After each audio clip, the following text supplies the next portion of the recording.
Bienvenue dans cette nouvelle édition de l'Africa Tonight. Sommaire, recours déposé auprès de la Cour constitutionnelle en République démocratique du Congo.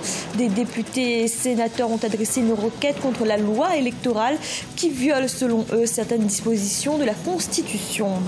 Le COSLEPI, toujours pas installé au Bénin. Les représentants du Conseil d'orientation et de supervision de la liste électorale permanente informatisée n'ont pas été nommés, et ce malgré l'injonction de la Cour constitutionnelle.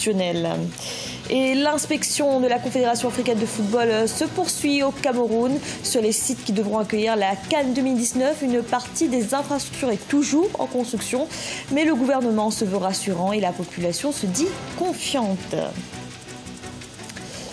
La Cour constitutionnelle de République démocratique du Congo, saisie par plusieurs députés et sénateurs ce 15 janvier, un recours déposé pour faire annuler la loi électorale, texte qu'ils jugent contraire à la Constitution. Ils indexent notamment les dispositions fixant le seuil de représentativité au niveau national pour les candidats à la députation. Mariam Adramé. Nouvelle contestation de la loi électorale en République démocratique du Congo. C'est désormais à la Cour constitutionnelle de trancher. Avec 68 signatures, des députés et sénateurs ont saisi ce lundi 15 janvier l'instance pour inconstitutionnalité des dispositions de cette nouvelle loi promulguée le 25 décembre 2017 par le chef de l'État Joseph Kabila. Les opposants dénoncent le seuil de représentativité d'au moins 1% qui, selon eux, viole l'article 101 de la Constitution. L'article 101 de la Constitution reconnaît comme catégorie qui peuvent se porter candidats des Congolais qui sont dans des partis politiques, mais aussi des Congolais indépendants. Or, les candidats indépendants ne pourront jamais atteindre le seuil requis, étant candidats dans une seule circonscription et pour une seule élection. Les parlementaires dénoncent également le montant de la caution fixé à 1 000 $ par candidat, une somme jugée discriminatoire car il exclut, selon les contestataires, la plupart des Congolais de la course. Mais pour le gouvernement, ces nouvelles dispositions visent à rationaliser le processus électoral. Maintenant que le Parlement a décidé, ça devient une loi, le président l'a promulguée, et il n'y a plus que la Cour constitutionnelle qui peut estimer, dans son intime conviction, si cette loi est attentatoire aux dispositions de la Constitution. Mais moi, je pense que non. Je pense que mettre les conditions, ce n'est pas du tout attentatoire, puisque pourquoi est-ce que 250 $ pour être candidat serait conforme à la Constitution et 1 000 $ serait attentatoire à la Constitution. Mais ça, c'est les juges constitutionnels qui vont voir ce qu'il en est. La révision de la loi électorale votée par le Parlement est le premier acte d'un calendrier qui doit aboutir le 23 décembre 2018 à plusieurs scrutins, dont la présidentielle pour désigner le successeur du chef de l'État Joseph Kabila. Les 9 sages ont 30 jours pour trancher. Au Bénin, le Conseil d'orientation et de supervision de la liste électorale permanente informatisée n'est toujours pas installé. Le 21 décembre dernier, la Cour constitutionnelle avait pourtant enjoint le Parlement à nommer ses représentants au sein du COSLEPI. Mais 3 semaines après, l'injonction n'a toujours pas été exécutée. Reportage de notre correspondant Lefty Ounou. Au Bénin, le Parlement peine à s'exécuter dans le cadre de l'installation du Conseil d'orientation et de supervision de la liste électorale permanente informatisée COSLEPI. La Cour constitutionnelle du Bénin a enjoint l'Assemblée nationale de désigner au plus tard le 21 décembre 2017 ses représentants au sein du COSLEPI aux fins de l'installation de cet organe. Près de 3 semaines après l'expiration de l'ultimatum de la haute juridiction, le Parlement n'a pas encore dévoilé ses représentants. Nous faisons les choses en fonction de notre règlement intérieur. Je crois qu'aucun parlementaire, encore moins le président du Parlement, ne s'est opposé à l'application de la décision de la Cour. Le président a déféré cette décision à une commission compétente. On attend le rapport de la commission pour désigner les représentants. Pour de nombreux députés, le Parlement doit donner l'exemple en respectant des décisions des institutions judiciaires du pays. Tel que nous évoluons, c'est un peu comme si dans cette République, finalement, nous aura droit à la parole et à l'action que l'exécutif. Parce que c'est l'exécutif qui a à sa disposition l'administration. C'est l'exécutif qui a les forces publiques à sa disposition. Autrement dit, le pouvoir judiciaire peut même rendre des décisions de justice. Et les gens vont refuser de l'appliquer. L'Assemblée même qui vote des lois, qui viole ses propres lois. Mais vous savez, là, c'est de l'anarchie carrément qui s'installe. De nombreux experts estiment que les décisions de la Cour sont exécutoires et s'imposent à toutes les institutions de la République.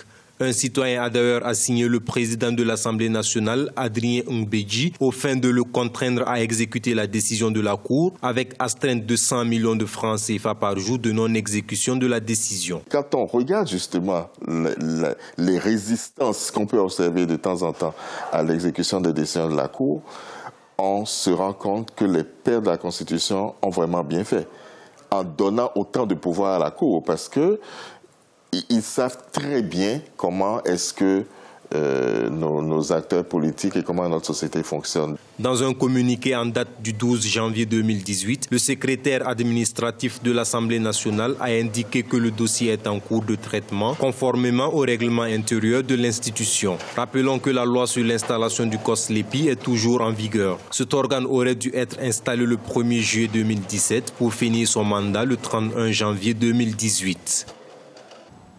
Dans l'actualité également, la force conjointe du G5 Sahel a lancé ce lundi 15 janvier sa deuxième opération militaire contre les groupes djihadistes dans la bande sahélo-saharienne. Cette opération a été baptisée Pagnali, qui signifie tonnerre en peul. Les ministres de la Défense des pays du G5 n'ont pour l'instant pas indiqué la localisation et les effectifs engagés, mais un certain nombre d'unités seraient déjà positionnées.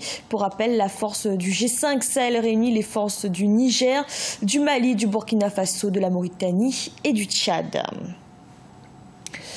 Le Burundi est de nouveau confronté à une pénurie de carburant et ce depuis le 11 janvier, un phénomène qui n'est pas nouveau puisqu'en 2017 déjà le pays avait connu une pénurie de plusieurs semaines. Le gouvernement évoquait alors un manque de devises étrangères, mais aujourd'hui aucune raison n'est avancée. Corinne Kamsefehem. Une pénurie de trop s'offusquent de nombreux automobilistes de la ville de Bujumbura au Burundi. Depuis le 11 janvier, la ville fait de nouveau face au manque de carburant à la pompe. Certains ont dû garer leurs véhicules et d'autres payent le prix d'une longue attente devant les quelques stations d'essence qui peuvent encore fournir le précieux liquide. Un scénario qui n'est pas nouveau dans cette ville. En 2017, la pénurie avait duré plusieurs semaines. Selon la direction de gestion du carburant en 2016, la consommation mensuelle du pays était estimée à 11 millions de litres. Les pénuries de pétrole au Burundi sont dues au fait que ce pays est enclavé et sans ouverture sur la mer, ce qui accroît les coûts d'acheminement de l'or noir de la côte jusqu'au réservoir des automobilistes. Le change flottant du franc burundais au dollar expose aussi le Burundi aux variations erratiques du cours du pétrole. Donc il faut une politique monétaire. Le Burundi n'est pas producteur de pétrole et les difficultés liées au change du franc burundais sur le marché international avaient alors été évoquées, entre autres raisons, par le gouvernement en 2017 pour justifier ce mal chronique. S'agissant de cette nouvelle crise, jusqu'ici, le gouvernement ne s'est pas prononcé. Il est bon d'avoir une ressource en quantité insuffisante, plus rien du tout. Mais de façon structurelle, une bonne planification des approvisionnements, maîtriser les quantités demandées pour apporter une offre conséquente est très importante. Donc, définir une politique monétaire efficace et des dépréciations importantes. Il faut également penser un système de covoiturage. Cela aidera l'efficience de cette énergie fossile-là. La pénurie du carburant a souvent eu d'importantes conséquences sur la vie des populations. En 2017, avec l'augmentation du coût du transport, les prix des denrées alimentaires et autres produits de première nécessité avaient subi une inflation remarquable. De même, le carburant acheté par certains consommateurs est souvent revendu à un prix plus élevé, développant ainsi une importante activité de contrebande. Au Cameroun, les responsables de la Confédération africaine de football poursuivent leur mission d'inspection. Une visite sur l'état d'avancement des infrastructures en vue de la Coupe d'Afrique des Nations 2019. Si plusieurs installations sont toujours en construction, la population se dit confiante. Un sujet de la rédaction. Impossible de passer à côté des préparatifs de la Coupe d'Afrique des Nations au Cameroun. Partout dans le pays, les chantiers sortent de terre. Stades, hôtels, routes, tout doit être prêt pour 2019, date de l'événement sportif continental. Si le gouvernement se veut rassurant sur l'avancée de l'organisation, les infrastructures ne sont pas encore toutes achevées.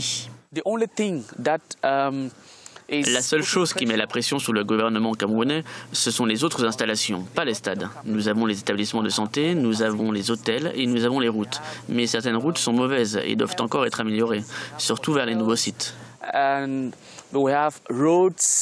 Certains stades, comme le stade Amadou Ahidjo à Yaoundé, ont déjà accueilli des tournois majeurs comme la Coupe féminine d'Afrique des Nations en 2016. Les supporters, nombreux à attendre cet événement incontournable, se montrent d'ailleurs confiants et espèrent le même succès qu'au Gabon.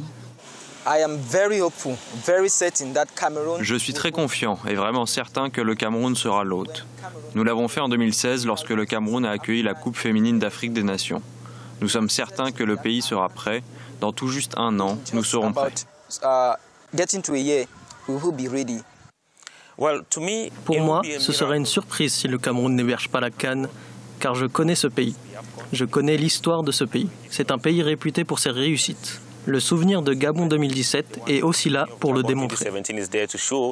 Les responsables de la Confédération africaine de football poursuivent leur mission d'inspection au Cameroun. À Yaoundé et Garoua, les installations hôtelières ont reçu un premier avis positif en attendant que les terrains d'entraînement soient finalisés. Ce journal a été réalisé par l'ensemble de la rédaction. Merci de l'avoir suivi. Retrouvez dans un instant une nouvelle édition de l'information.